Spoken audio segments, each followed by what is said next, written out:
So don't expect Lori Lightfoot to apologize, much less sincerely. Politicians never apologize.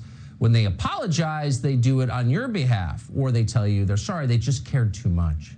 They're such good people, like they had no choice.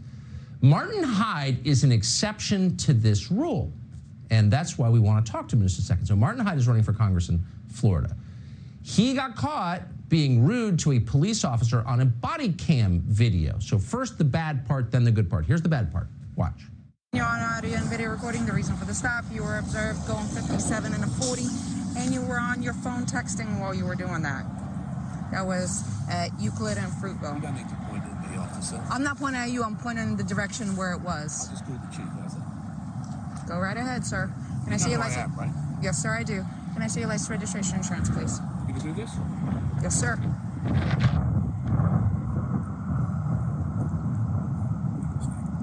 I'm sorry? I still have a job to do, sir. Yeah. So that was bad. Congressional candidate from Sarasota caught on tape being rude to a cop. What makes Martin Hyde interesting, why we want to talk to him, was he issued a statement saying, that was horrible.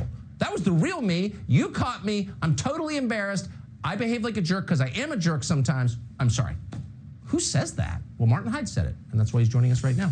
Martin Hyde, thanks so much for coming on. I thought your apology was the most unbelievable thing I've ever read in my life. Can you just restate part of it for our viewers who didn't read it?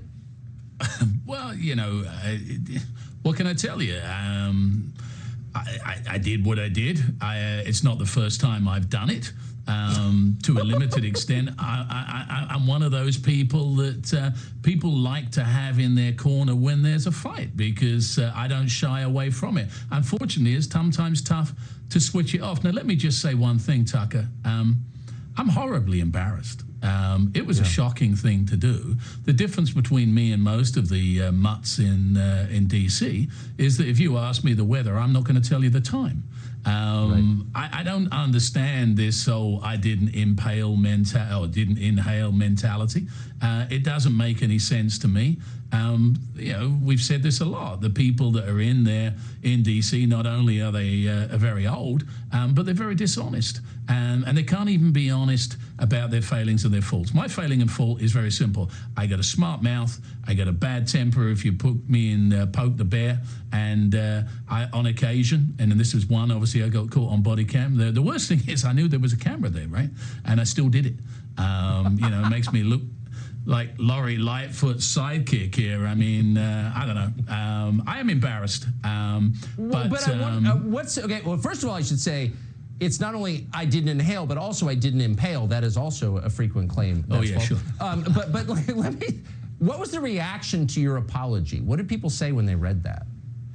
Well, you know, it depends. I mean, if you're woke and if you're a snowflake, then nothing's enough, right? I mean, I had hundreds of phone calls from, you know, it's a geography lesson in the United States. The funny thing is that my cell phone is advertised and it comes right through to me. And I answered a lot of the calls and they were quite taken aback. You know, I said, okay, so you got your 30 seconds. Tell me, knock yourself out. What part of me don't you like? What do you think I should do to myself today? And it was cathartic. You know, you got to be able to poke fun at yourself. A lot of the issues that we face here are serious. You know, the reason I'm running for Congress is the biggest issue in this country is not the wokesters. It's not the people with the masks. They're easy to spot, the Pelosi's, the AOC's. The real problem that we've got, and I've seen this a lot with you on the show, you talk about it a lot, is the rhinos. It's the establishment. It's the Kevin McCarthy's. It's the Mitch McConnells. And in my case, it's you know, left turn Vern Buchanan, as I call him. You know, this is a guy that's up next to be on Ways and Means. This is a guy that voted to stay in the Paris Climate Accord, if you don't mind, with just 3 Republicans. He voted on H.R. 8, gun control. And this is a guy that is simply not fit to call himself a conservative. I think that's a very nice description. I appreciate your coming on tonight. Martin Hyde, running for Congress from Sarasota, Florida. Thank you. Thank you.